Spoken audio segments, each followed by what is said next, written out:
I want people, no matter where they're starting, no matter what kind of shape that you're in, what kind of confidence that you have, I want you to know that no matter what, you are capable of literally anything. You can overcome your present circumstances, you can excel, you can get to where you want to be in life if you put the work in. And I'm going to help you put that work in. That's my job. Let's start off by talking about like what it's like for you, Tommy Duquette, founding this incredible brand, raising $90 million from guys who I assume are your idols and Mike Tyson. For sure. Maybe start off by explaining who you are, how you got into the sport. Yeah. You've got 135 fights under your belt. 136. 136. 105 wins? Over 101. Yeah, no big deal, hey? Yeah, like no big deal. Yeah. And, no, I mean, back to your question, what it's like, the growth of the company, $90 million, all those things. To be completely honest, like that's a shared effort with my co-founders and obviously like our team. Mm-hmm. The great members of our team that we brought on over the years wouldn't have been possible without any of them. And anybody who wants to start a company, I suggest that, especially if you're a young founder, you're in your 20s, early 30s, go find co-founders that complement your skill set. And you need people to basically go to war with you, right? Because it's going to be so difficult, so much more difficult than you ever thought it was going to be. So you need some killers with you for sure. It's such a grind. It's kind of similar to sports though, right? Like you put in so many hours at a young age, at whatever age, and progress isn't necessarily linear. What was it like for you, 12 years old? I know you were introduced to the sport. Let's maybe start there and how you came to be who you are today, going from athlete to entrepreneur, still training hundreds of people, hundreds of thousands maybe through the app. Yeah. No, I mean, so 12 years old, I mean, even when I was 12 years old, this was before I started boxing. Boxing was always like a part of my DNA. And it goes back to, honestly, my great-grandfather. In the 1920s, he was a professional boxer. He fought for a fight to fight for the world title. So a title eliminator fight, which he ended up losing, unfortunately. And then all of his kids boxed as well. So, he taught my grandfather. My grandfather fought as a professional. He's actually on the wall right over there, so we'll have to get some B-roll of that. Yeah. And so he fought in the 50s. He was a New England professional champion, but he passed away when my mother was just a kid, so I'd never met him, right? But I always knew about this story of my, great-grandfather and my grandfather, and they fought, and I always felt like I was tied to the sport, and there was something that I needed to do. And, many years later, I was 14 years old, I went to a gym with my cousin, and I went to just watch. I thought we were going to this boxing gym. I thought he was going to, fight people, right? I thought this would happen. And the trainer was just like, hey, what are you doing here? So I was like, I came to watch. He's like, you can leave or you can grab a jump rope. Okay. And I grabbed the jump rope. Yeah. That's unreal. Yeah. And it hooked ever since? Yeah. I mean, boxing was one of those things that I was, very luckily instantly good at. And that's not the case with everything. I can tell you that from myself. I was okay at some other sports, but with boxing, right away, it just came to me. And the people in the gym would recognize wow, this kid is you're fast. You can do this. And I think that feedback from those people, the older guys in the gym or the people who have been doing it for a while, really fueled my ambition in the sport. Really wanted to make me, really made me want to keep coming back.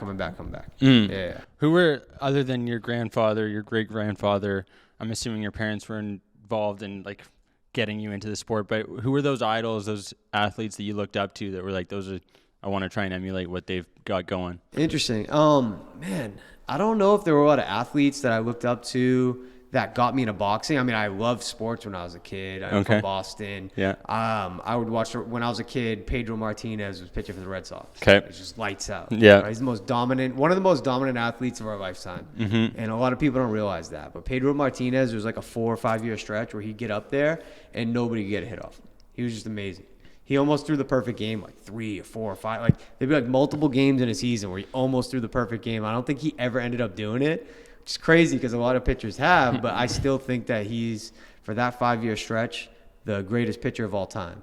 And I really admired his dominance for sure. But once I started boxing, it was guys like, Arturo Gatti, loved him. Mickey Ward, who I actually got to train with when I was younger. And then as I went on, I really came to appreciate the dominance and the mindset of Floyd Mayweather. Okay. Floyd Mayweather is one of those guys where I tell people, he's so confident.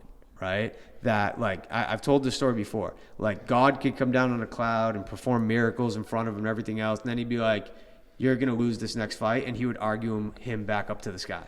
Like literally, God would give up and be like, "All right, I guess you are gonna win." He was so sure of himself, and I think that's so important to athletes that succeed, is that confidence. Mike Tyson, I actually got this, is insane. I got the opportunity to interview Mike Tyson. And there was a famous quote from that interview that I'll never forget. He says, confidence breeds success, and success breeds confidence. So it becomes this very recursive thing. I can't even imagine like the emotions going through, like you mentioned, interviewing Mike Tyson, who I assume was probably an idol growing up. Any of those guys who you're training with, biggest insights that you took from them, or biggest learnings that, other than that quote that you said, were like, wow, that was a pivotal moment that changed the way I look at the sport? I mean, it was, I'm not going to lie, it was intimidating meeting Mike Tyson. Like, you meet him for the first time, you look right in his eyes. It's like looking into the eyes of like a tiger, I swear. And all I could think about the whole time with Mike Tyson is I didn't want to mess this up. You know, so he's an investor in our company. But when you do deals with athletes, like there's money on the line, you know. And we wanted to get audio so that we could throw it over B-roll and run ads that would convert. So that's my job here at FightCamp, is I lead our content team, which includes our production team and our trainer team, our talent team. And, you know, the whole purpose of this interview, we weren't even supposed to necessarily film the interview and have the images of it. We were supposed to just get the audio, but we filmed it anyways, which I kind of wish that we had a more official setup for it, you know, now that we look at the videos. Like this, right? Yeah, for sure. Even like this. We were just in a dark room. But my whole thing is like, they prepare you beforehand. They're like, Mike has very little patience. Don't say anything that's going to piss him off. He's probably going to sit down and lose patience within 10 minutes, you know, but he ended up sitting down with me. I think the first time for 30 minutes we talked, and the second time was over an hour. Wow. Over an hour. So we just get soundbite after soundbite after soundbite, then got a little bit of footage of him hitting the bag and made some killer ads. Okay, how crazy was it watching him hit the bag? I'm going to be honest with you. Like, people, I don't think nothing prepares you to watch him hit the bag in his 50s and be that explosive still. I think people watch him, they're like, oh, he still looks great for his age. But being there in person, feeling the energy from it, I couldn't believe it. Mm-hmm. Yeah, he still has a lot of juice. He's one of those guys that he was almost Elvis level popularity in his early, like 19, 20 years old. He was the face of sports for years. For you to be able to now have him as an investor in your brand, working with him, interviewing him, like, does that establish that legitimacy to you for FightCamp, for what you've built with your co-founders? Yeah, no, I think it definitely does. I mean, look, it's great credibility when Mike Tyson invests in your company. It's a boxing company, right? It also, to me, it feels like a responsibility, right? Because now he put up his own money, and we have to make sure he gets a return on that. It's Mike Tyson, you know? Like, I feel very responsible to make sure that, because he's put his stamp on it, and because he put his actual, you know, cold hard cash, hard-earned money, as we know, down into the company, like, we have to make this thing succeed. So it feels heavy. What's been the hardest part about building this brand? Fight Club, FightCamp, Fight Club. No one talks about those. We want everybody, so that's probably the hardest part, is we want everybody to talk about FightCamp. So it's spreading the word. Any consumer company, the hardest part, number one, is building something that people love. It's the mistake that most entrepreneurs make, is they have a vision for something. They're like, this is my product. It's this widget, and everyone's going to love it. And they think, I'm going to put it out on the market, and people are just going to buy it. And then they put it out on the market, and nothing happens, right? Nobody buys it. And they're so married to this concept that they came up with in their head. It's like a sacred cow. They're like, I'm not going to tweak it at all. I'm not going to change the price. Like, I just have to make this work. I got to market it differently. So first and foremost, you really have to build something that people love. And we nailed that with FightCamp. We really did, but not on the first try. We built a separate product at first, and then we changed that product. We changed it again 1 million times until we found something that did hit, right? So that's definitely the hardest part. And then from there, it's finding more people like those original customers that you get that love your product. How do you scale it out? How do you spread the word? How do you grow that customer base? That's tough, especially these days in consumer. It's expensive and it's really difficult. Yeah.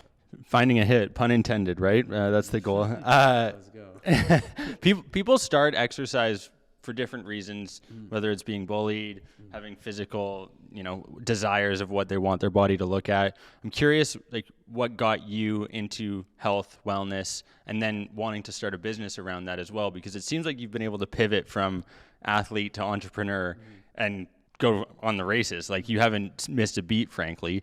How has plenty of beats.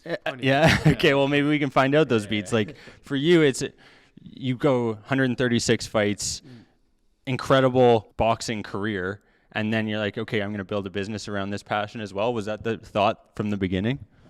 Yes. No, definitely not. It wasn't. And I appreciate that. Like you say, an incredible boxing career. To me, it was okay. Right? I have many friends who went on to have incredible boxing careers, professional, fought for world titles, won world titles, stuff like that. But I'm proud of what I did in boxing. And I think when I got to the end of it, I had done enough. And the intention wasn't to go from there and to start a boxing business. That definitely wasn't it. In fact, I can remember a friend of mine introducing me to the son of George Foreman, so George Foreman Jr., who's starting a really high-end boxing gym in Boston. And, he's like, yeah, George wants to meet you about talking to, about maybe taking a role here. I think I was still in school at the time at Babson. And, I went and I talked to him, and he showed me this huge, beautiful facility and told me it's going to be a big hit and everybody's going to love it. And I grew up in these boxing gyms that have blood all over the walls. And, I'm looking at this, and he's like, juice bar here. It was like an Equinox. And I'm like, this is really cool. I left. I shook his hand. I remember thinking to myself, I don't see how this is going to work. Yeah. I don't think people want to do this. But I was wrong. It crushed it. It's an awesome gym. It's called Everybody Fights. Is the name of the gym that he found. They have several locations, and it's really cool. So my mindset wasn't that at first, but it was to be an entrepreneur. It was to start a business. That is what I always wanted to do. I always wanted to build something, or be a part of building something, and sort of be my own boss.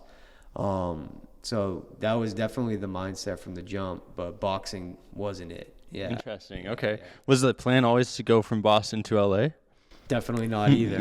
Although, I think everybody who grows up outside of LA, all you see on the TV is LA and how beautiful and how awesome it is. And I definitely was interested, and it wasn't hard to convince me to come this way. That's for sure. Yeah. What growing up in Boston? I have a good story about it. Yeah, let's hear it. Yeah. So my co-founder, so the founder CEO of FightCamp, Khalil, he when we first started working together. We were working together remotely, and I was helping. I just started as an advisor for FightCamp at first. I was actually chasing down a different opportunity at the time. I started as an advisor, and he would ask me, what would it take for you to join the company? And I would always tell him they're from Quebec. It's like, I'm not moving to Canada.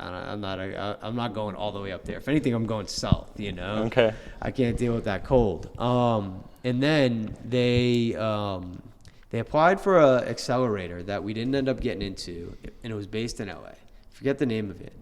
And so they applied for this accelerator, and he's like, all right, if we get into this accelerator, would you come to LA? And then I was like, yeah, you might have a case there. I think I would. But eventually, we ended up applying for Y Combinator, and we got into that, and that was in Northern California. And that was the winter of 2016. It was like January 1st. No, I'm sorry. It was December 31st, 2015. Started driving from Boston to Silicon Valley. Wow. To join Y Combinator, yeah. So you did the trip we just did. Yes. Yeah. You guys did that? Yeah, Toronto to LA, man. Toronto to LA. So where's Toronto? The Toronto's north, right? Just west of Quebec. So yeah. So one province over. In the middle of Canada? It's Middle East. Yeah. It's the Middle East. It's the Middle East of Canada. That's the way I like to describe it. It gets everyone a little chuckle. Yeah, cool. I'm curious, how many times do you think you've been hit in the head? Never. Yeah, I'm not sure. I wanted to I figured we could cue that one up, and I thought maybe you might have a smart reply to it, or if you'd actually thought about that number, because this is something that growing up as a hockey goalie golfer, I didn't experience getting hit in the head often. And I'm like, do you just have a mental count of how many times, or is it just a blur? It's a blur. Yeah. Okay. 136 fights. Any memorable ones? Any stories from them that you want to share on the Athletes Podcast? Yeah, no, for sure. I mean, for me, I can say my most memorable competitive experience was towards the end of my amateur career when I qualified for the Olympic trials in 2012, because I went out there to Colorado Springs, and in order to qualify for the nationals, you have to first win your area. So you win New England. That was my LBC, my region. Then after you win New England, you have to box off with the Northeast states. So New York City, New Jersey, and upstate New York had its own. And then after you won that, for some reason, Connecticut was just this rogue state. So then you'd box off with Connecticut. So you get through all those steps. Then you go to the nationals, right? And this was probably my 4th year in a row, making it out to the U.S. nationals, getting through all that other stuff. And in order to qualify for the Olympic trials, in that tournament, I had to win 4 fights in a row. Okay. Make it to the quarterfinals, I believe is what it was. And so the whole time they do a draw, like a random draw. You're like, I just hope I get a good draw. I hope I get the tough fights at the end so that I can qualify for the Olympic trials. I hope the first few fights are easy. All right. They do the draw. The coach comes back and he's like, all right, you got a tough draw. I was like, oh man, what would I have? Day one, I was to fight a kid named Amir Aman, who went on to be one of I think he was ESPN's prospect of the year when he turned pro. Really good fighter, fought for world titles. They call him the Young Master. And this is one of my rivals we had fought before. Such a good boxer. So sharp. That's why I had to beat on day one. He was ranked, I think, number 10 in the nation. I was ranked number 6 or 4 in the nation at that time. And then if I beat him, the next day after I go through this war with this kid, I would have to beat this kid named Pedro Sosa, who had been ranked number 1 in the U.S. for the 4 years leading up to the tournament. And literally, he hadn't lost in the United States of America for 4 years. He only lost in international competitions. Okay. And it's not like he only fought a couple times a year. No, this is him fighting dozens and dozens of times a year, winning national tournaments, regional, everything, and just didn't lose. So I'm like, okay, this is a little bit tough of a draw. The first 2 days, you got this first kid who would be really hard to beat, and then the next kid who just hasn't lost, and then I got to win 2 more times after that. And I went out day one and I beat Amir Aman. It was a very difficult fight. I went out the next day, and I literally the mentality I had was I was just I would have died before I stopped throwing punches, because the other thing you're battling when you have somebody that has that reputation is you're battling the judges. Their mental model is that this other dude is supposed to win. So you can't just beat him by a point. You have to beat him by 10 points, and then they'll have you beating him by a point. And that's what happened. Yeah. The bell rang. I threw punches until I felt like I was going to collapse. And then I won. Yeah. And then I was probably the most tired I've ever been in my life. And I went on the next day. I won the next fight, but I started feeling a little down, right? And I won the next fight and qualified. And then I had I think a day off before I fought again. And I ended up getting sick, and I didn't know what it was. And I ended up fighting in the finals, but I lost in the finals that year. I felt terrible. I came home and I wasn't getting better. And I ended up, they told me I had pneumonia. And this is 5 weeks before the Olympic trials too. Whoa. But I think what happened was it was just such an emotional dump to beat that kid. So much effort, so difficult that I think I gave myself pneumonia. Yeah, your body was just, at that point, that was its pinnacle. And Yeah, and the other thing with boxing is at the lower weights, anything under heavyweight is you have to make weight. So you're constantly dehydrating yourself, starving yourself to make weight. I can't even imagine, for you having to fight back to back, days concurrently. Guys take weeks, if not months, off between fights nowadays. What's the body feeling like other than having pneumonia? After a tournament like that, you've got to be feeling some kind of way. You're feeling hungry. Yeah. You want to get some food. And a lot of athletes in wrestling and boxing, just combat sports in general, they'll develop eating disorders because of this. And I definitely when I was a teenager in early 20s, I had an eating disorder. Not you purge or do anything like that. Nothing that crazy. But after you starve yourself to make weight, and then after the tournament or the fight's over, whatever, I'd lock myself in my bedroom with Burger King, this, that, the other, and just eat until you're sick. Yeah. And you just do that for days until I guess I'm going to start cutting weight again. It's super unhealthy. I can't even wrap my head around the other part of boxing is the fact that it is subjective. To your point, you could still have a better fight than the other individual, and because of their ranking, they might end up getting the draw. And like in golf, in basketball, like ball goes in the hole, that's your point, you're good. You don't have judges taking a factor, and that's a variable at play. Like, how did you mentally wrap your head around that on a daily basis, knowing that I can go in this fight, perform better than the other guy, and potentially not get the victory? It's just part of it. And in the amateur system, like, you know, I had dozens of losses, right? And you just have to be okay with that. Even if you're one of the best people, you lose a lot. That's why people who have those amateur records like Floyd Mayweather, I think he lost twice, you know, in hundreds of fights. Oscar De La Hoya lost 3 times in hundreds of fights. It's crazy. Yeah. Andre Ward, he didn't lose from the age of 12 up until when he retired as a professional. Guys like that, they're anomalies. They really are. But you have to be comfortable with it. It's out of your control. You just have to go in there just knowing what you control, focusing on that, and you just let the rest be, you know? You talked about combat sports, how they've grown exponentially probably over the past decade. Like, where do you see it going? How do you see FightCamp continuing to iterate and being a part of this growth? I'm actually happy you asked that question, because people look at boxing fitness and then the sport differently, as if they're 2 different lanes, because they have been, and they are. Like, a lot of people that will, you know, box for a workout won't watch boxing at all. And vice versa, unfortunately, because there's tons of combat sport fans that don't, either because they don't have access to it or they don't know where to access it, they don't participate in boxing fitness. Same thing for MMA. And I see FightCamp, one of our goals, you know, it's a dream of myself and my co-founder Khalil, is that we can kind of bridge that gap a little bit. And it's funny you asked, like, we recently we partnered with an athlete by the name of Stephen Wonderboy Thompson, and he's fighting December 3rd in the UFC. And he's fighting, I forget the name of the person, but he came out here and he filmed this 4-week program that just launched on the app this week. And it's literally just like it's a simulated version of one of his fight camps. Obviously, there's no like sparring or grappling, but it's a lot of the same exact workouts that he does planned out over weeks that we put on the app for him. And we're going to be running TV ads during the UFC prelims this weekend. No way. With that program that we created with him. So we're going to see if we can, you know, bridge that gap. Yeah. And you know what it is with boxing is that it's in MMA and kickboxing, they're intimidating sports for people. For sure. So the people don't want to walk into those gyms where there's fighters and there's blood on the ring and on the floors and stuff like that. They think like, you know, I'd love to do this workout, but I don't know if I want to, you know, walk into one of these places. That's why FightCamp's perfect, like, first step for a lot of people too. Yeah.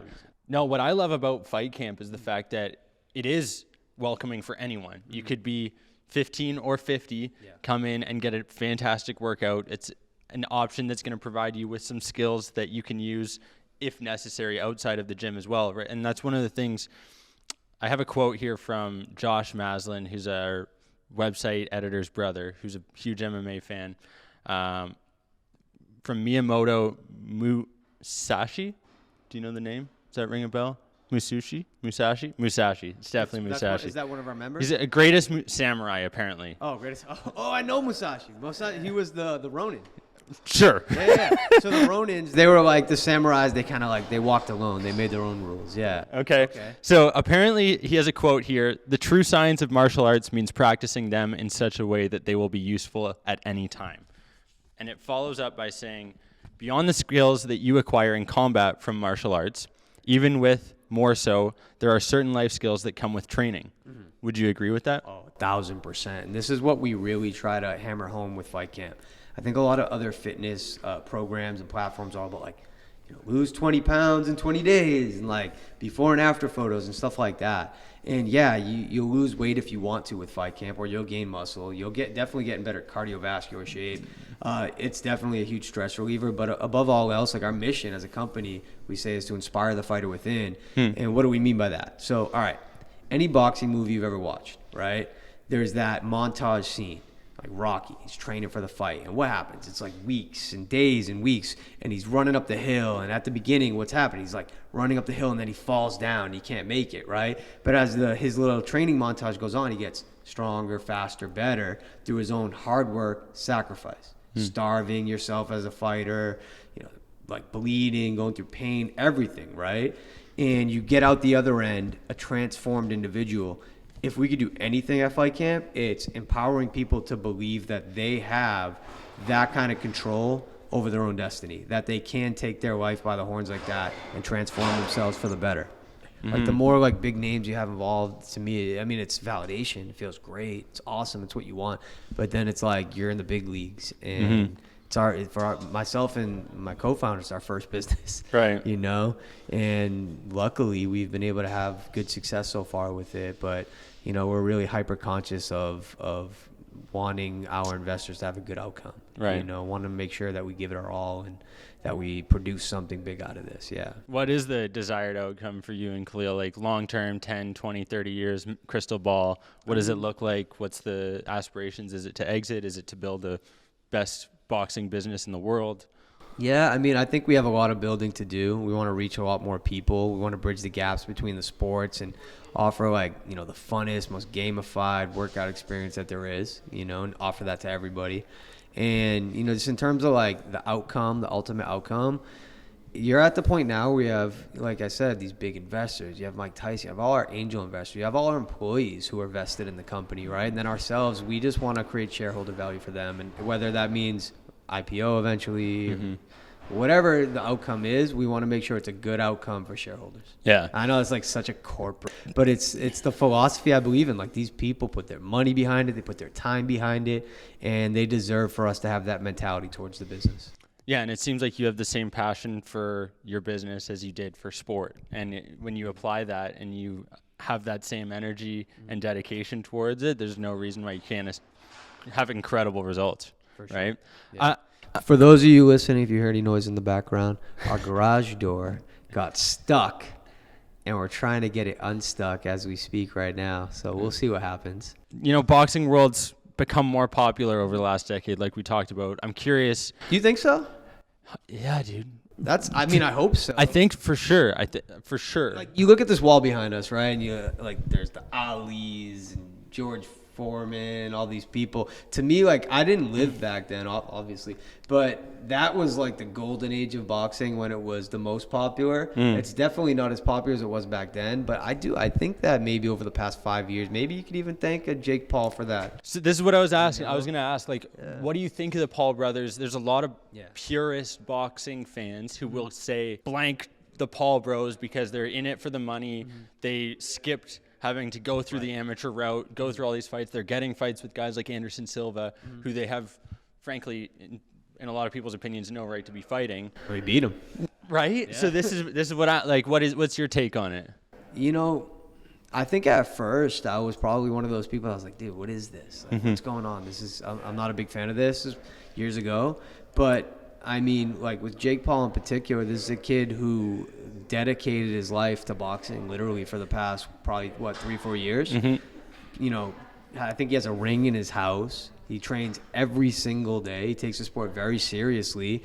And even, you know, an elite amateur, you know, sometimes they're only boxing for 3-4 years. So like Deontay Wilder, who's the heavyweight champion of the world, the U.S. heavyweight champ, people don't realize this. He was only boxing for 2 years when he made the Olympic team and he won a bronze medal. Just a great athlete. 2 years. That's it. Crazy. And you know, the talent pool at the heavier weights, it's not as deep.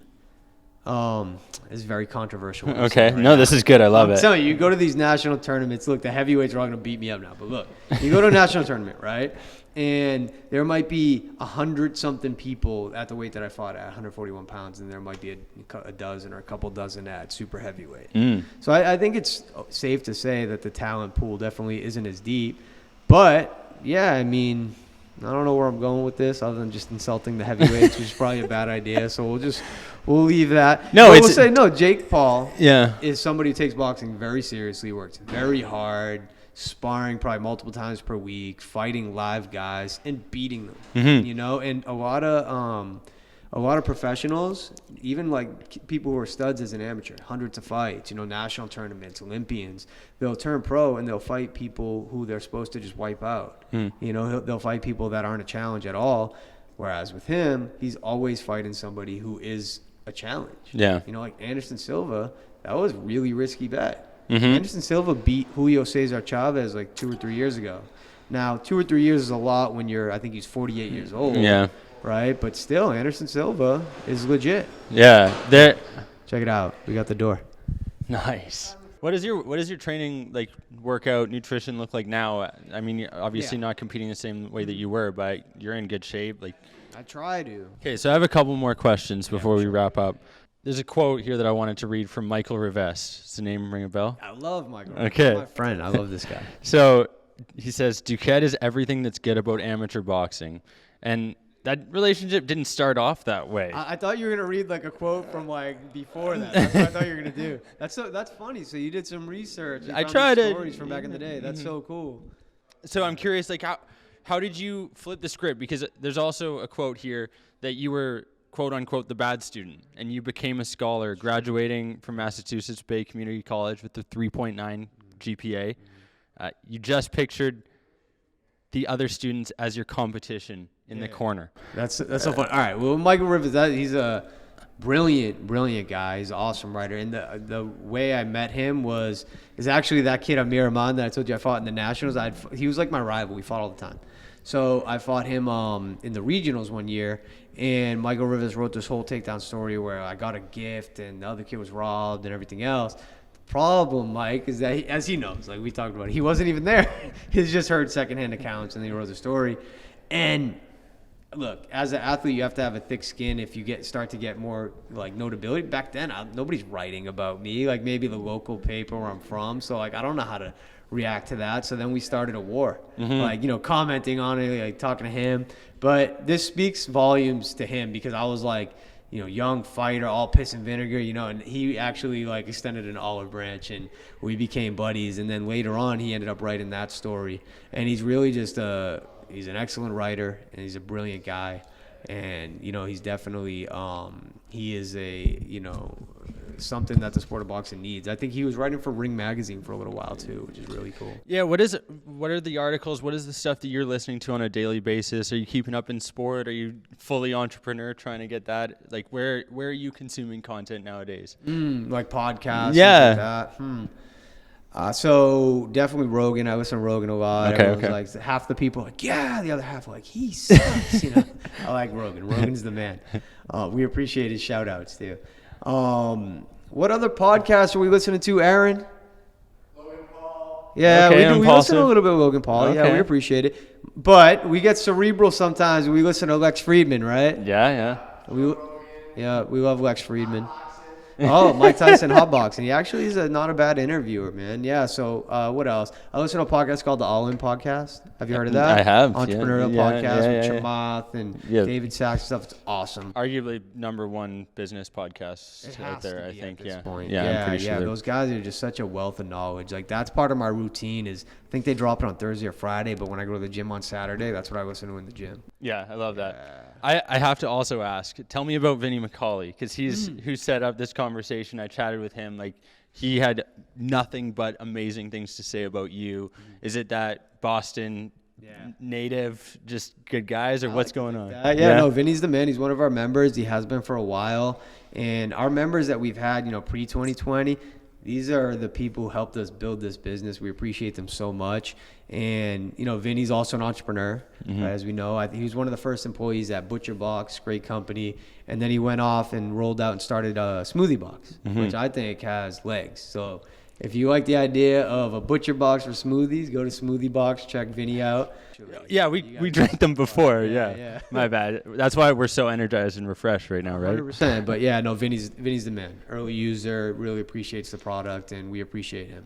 Okay, so what's the biggest 3 items that if I wanted to join Fight Camp, become a boxer, what would you say? You're like, here's 3 things you should go do. Should I start jumping rope? Should I get hand-eye? What should I be doing? I mean, we have you covered with Fight Camp. If you want to start boxing, you need Fight Camp. That's what I think.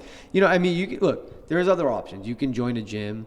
You can even start exploring stuff just on YouTube. We have a YouTube page with tons of free content. So check out the Fight Camp YouTube page. There's tons of resources out there for boxing.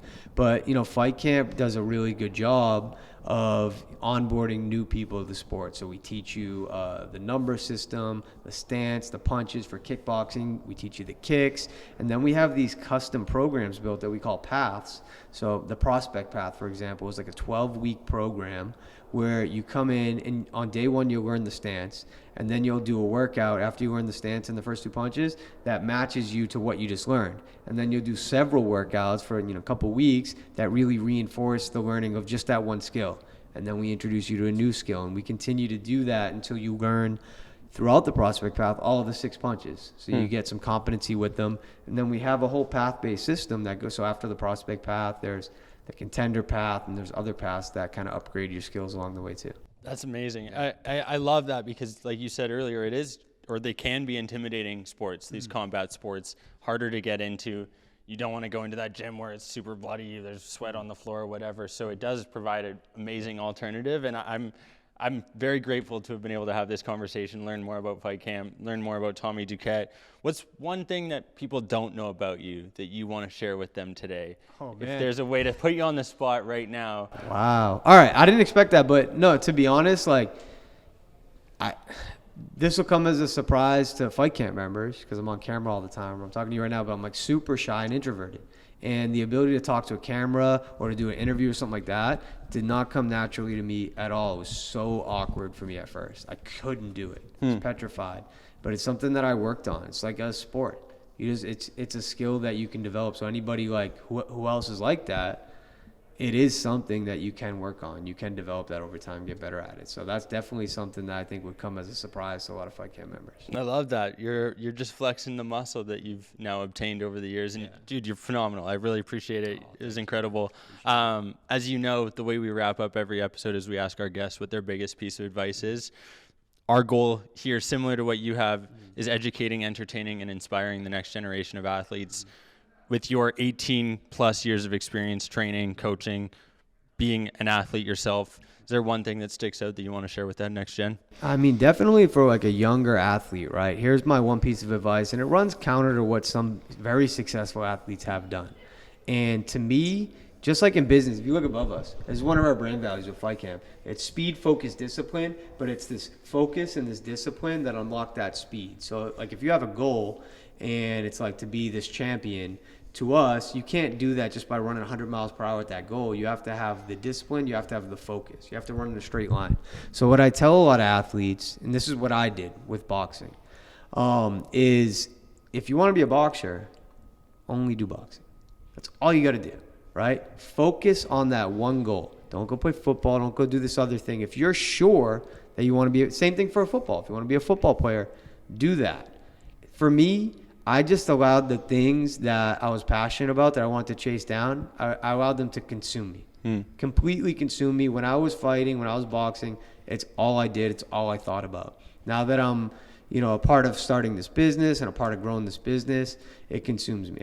There's not a day in the week that I don't do some kind of work, answer emails, that I don't do something to push this business forward.